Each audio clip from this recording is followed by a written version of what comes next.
Hello, my crafty friends. I sure hope you're having a fabulous day. My name is Robyn Pitts with Sir Chauncey Rocco Creative Designs. Welcome to my channel and welcome back to day 4 of Merry Craftmas in July 2023. Today I have a fun design team project for ASC Craft Supplies. I've created this beautiful drop-down gift box. Now this project was inspired by Sam at Mixed Up Crafts. I'll be sure to include a link to her channel and also the original tutorial. Before I get into this project, I did want to remind you that I will be doing a surprise giveaway at the end of this series, and I'll be selecting the winner on July 30th. To participate, all you have to do is watch the videos, leave a comment, and subscribe to my channel. You can also gain additional points if you refer a friend to my channel. Now, back to this project. I love the way this turned out. This project measures 4 inches by 8 inches tall. The paper collection that I used is by Chauncey. It's called Christmas Vibes. If you haven't seen it already, I did do a full review of all the elements in the paper collection. On the top, I have this beautiful double loop bow in a red and black plaid. It also has cute little snowflakes on it, and I've adorned it with these beautiful white and red poinsettias and pine cones. Let me give you a closer look at this beautiful paper. You can see the music notes here, the beautiful wreath in the center of the box. When I turn this around, you see that this holds 2 different gift boxes. Now these are pretty sizable boxes, and I'll give you a closer look once I open up the package. This is the back, and it has this beautiful display of poinsettias. Now I really did not do a lot of embellishments for this because the paper is so pretty. I think it speaks for itself. Let's take a look inside. To open it, all I have to do is pull the tabs over. I have magnetic closures on the top.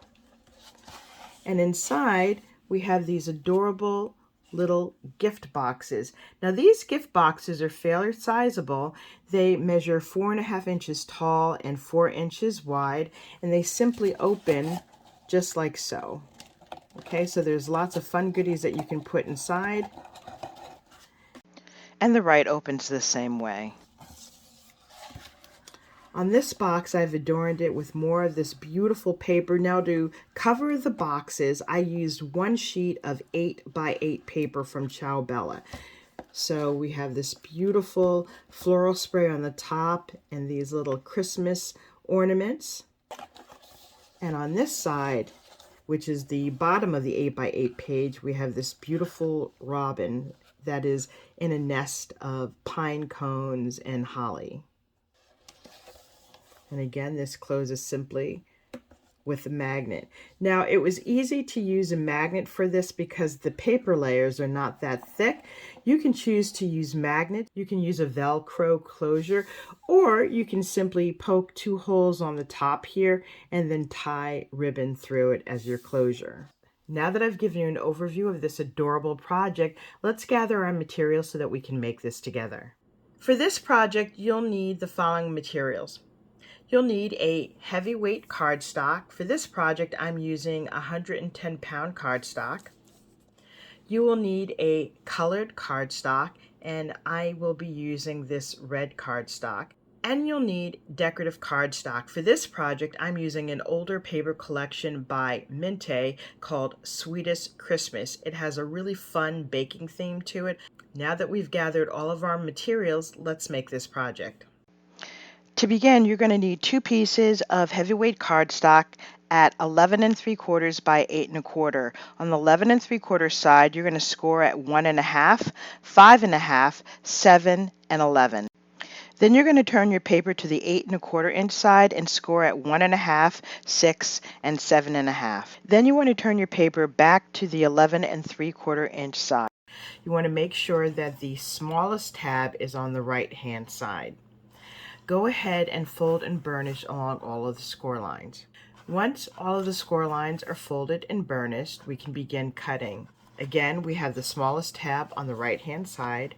We're going to cut along the score lines on the bottom here. There will be 1, 2, 3, 4, 5 squares. Okay, so we're going to cut up to the first score line.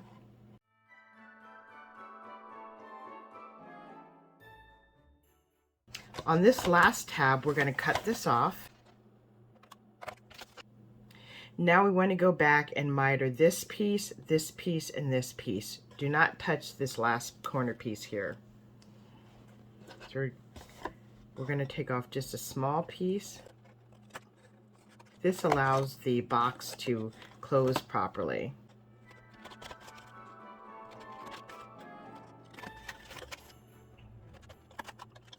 Now we're going to turn our paper to this side. This whole area, there's a little box here and a little box here, a larger box and a larger box here. We're going to cut off this whole piece.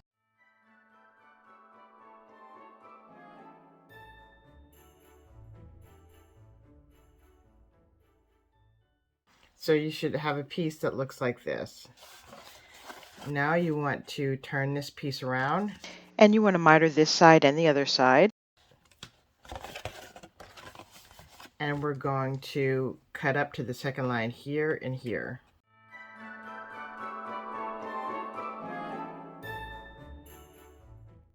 And then we're going to cut off these tabs here. You want to leave this tab here, and this last tab here we're going to cut off.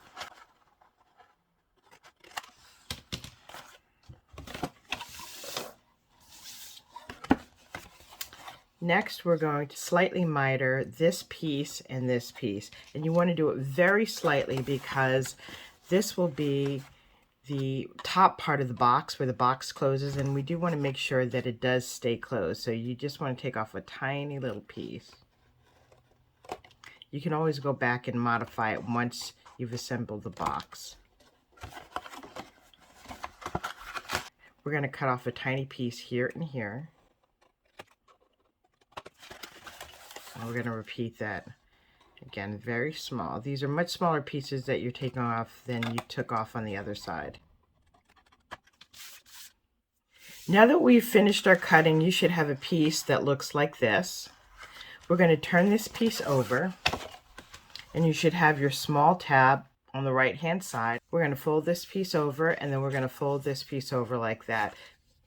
So you want to add glue to this tab here, and we're going to fold this left piece over, and we're going to burnish it. Then you want to fold it in the opposite direction and burnish it. Now with it still folded, and you have these two tabs on the side and then one large tab in the back along with this smaller tab, we can begin to add our mat and layers. And I actually think it's easier to glue them on while this is flat. We're going to add a mat to the center area. And for this piece, you'll need solid cardstock, and in my case, I'm using this green paper that measures 3 3/4 by 4 1/4, and the decorative paper is 3 1/2 by 4 inches. So that's going to go here. And for the side panels, you'll actually need 4 pieces because you're going to cut out 2 boxes, and this measures for the green colored cardstock 1 1/4 by 4 1/4, and the decorative paper is 1 inch by 4 inches. Okay, so that's going to go here and on the other side. Let's go ahead and glue these pieces on before we assemble the box. Now that we have the outside layers glued onto our box, let's turn this on the bottom, and this top tab we're going to fold back. We're going to take the bottom tab, fold up, we're going to put glue here, and then we're going to fold these pieces down, add glue, and then fold this piece in place. So go ahead and do that now. Now that we have our box assembled, we need to add the decorative layer on the top. So let's fold these panels in, and we're going to stick this in. You'll notice that this box fits perfectly. If you notice any resistance, then you want to miter slightly on either side. So let's glue on our top panel here. So we have our top panel glued on. Let's open this up. Next, what we need to do is create a little thumb knot here. So what I've done is use my ruler and measured over to 2 inches, which is the center. I've made that little mark. Then I'm going to take this 1/2 inch circle punch. This is by Tim Holtz. And I'm going to center that little pencil mark right in the center of my circle. And I'm going to go up just to the edge of the first mat. Okay, just like so. Make sure it's centered. And punch. And that'll give you that little mark right there. And you want to make sure you do that for your other box as well. Next, we're going to work on the outside cases for our box. You're going to need 2 pieces of heavyweight cardstock that measure 11 3/4 by 4 1/8. On the 11 3/4 side, you're going to score at 3 inches and 9 3/4 inches, and you want to do that for both. Before we glue on our boxes, I like to add our decorative outside mats first. So you want to make sure you turn your pieces over. You should have a smaller box on the top and a larger box on the bottom. This larger area is where our inside boxes will be resting. You're going to need 2 pieces of colored cardstock that measures 3 7/8 inch by 6 1/2, and your decorative paper is going to be 3 5/8 by 6 1/4 inches. And that's going to be glued right in between the score lines in this panel. And then we need 2 pieces for the top panel. You're going to need 2 pieces of colored cardstock that measure 1 3/4 by 3 7/8, and the decorative paper is 1 1/2 by 3 5/8. And these pieces will go right here.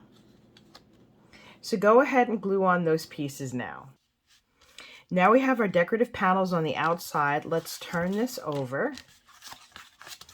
And we're going to grab our boxes. Okay, so you want to make sure that the top of the box is here. Okay, we're going to glue the back of the box to this center panel.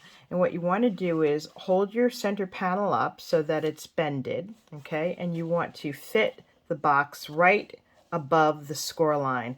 Now you'll notice that the back panel is slightly larger than the box. That's fine. Just center the box in between this base. And you'll also want to make sure that it is just above the score line on the bottom. Do not glue the bottom of the box. That needs to be free in order to open. Okay, so go ahead and glue this box in now, and then we'll work on the second box. You want to make sure you burnish this well, so that, especially on the bottom. Turn it over. And your piece should look like this, okay? And it can fold up and then down. So let's do that to the other box. Again, you want to make sure this is the top part. It's going to be glued to the back. So go ahead and do that now. Now that we have both of our boxes glued in, we need to glue these bottom panels together. So grab your boxes, and we're going to overlap this tab with this tab. It really doesn't matter which tab overlaps, but I'm going to do this one. And it should fit right up to the score line. Okay, so when you fold the boxes in, they fit just like so. Okay, so go ahead and add glue to this back panel, and you want to make sure you line it up right to the score line and glue it down. Next, we need to add a matte layer to the bottom in between the 2 boxes, and for that you'll need a piece of cardstock that measures 2 3/4 by 4, and the decorative paper is 2 1/2 by 3 3/4, and that's going to be right here. And then we need to add magnets to these outside hinges here and here. I have added magnets to one side of the tab. I've added 3 strong magnets because I am using heavy cardstock to cover this up. So these are the positive sides. I'm just going to add in the opposite magnet. I'm going to peel off the adhesive, and then I'm going to bring these two pieces together. Before you glue it on to the right side, you want to line up the pieces to make sure that they're even. It should look like this, and then you can squeeze it together. Once you've attached your magnets, then you want to add the matting layers to cover the magnets. So you will need cardstock at 1 3/4 by 3 7/8 and pattern paper at 1 1/2 by 3 5/8. To complete our project, add the matting layers to both sides. This is my finished project, and I really love the way it turned out. The colors are so fun and whimsical. Now, I plan to use this to store food items. I thought perhaps hot cocoa as well as sugar cookies can go inside because of the baking theme. On the top, I've cut this beautiful pink poinsettia as well as the little peppermint. And then you can see this beautiful Christmas tree. It's on the Christmas counter. I cut this sentiment from the bottom of the Minte sheet. Each page in the collection has the title, and so I thought that was a nice substitute for a sentiment. This is a side. We have our fun boxes, and on the back we have more of this Christmas counter with the pink tiles. I think that is so fun. And then I have more fussy cut elements here. So on the inside, I've added Velcro. Now, as I was doing the demonstration, you saw me add magnets. However, because this paper collection is so thick, as well as this decorative layers, I needed the extra strength of Velcro. And then we have our two boxes inside. And again, we can store hot cocoa, cookies, or whatever you like. Here's a final look at my two drop-down gift boxes. These are so adorable, and as you saw in the demonstration, they're very easy to put together, and they have ample space to hold fun goodies. Hopefully I've inspired you with new and creative ideas. If you like this project, please take a moment to give me a thumbs up, leave a comment, and don't forget to subscribe to my channel. Please be sure to join me tomorrow for day 5 of Merry Craftmas in July 2023. Thank you so much for joining me, and I look forward to seeing you soon. Bye for now, and happy crafting.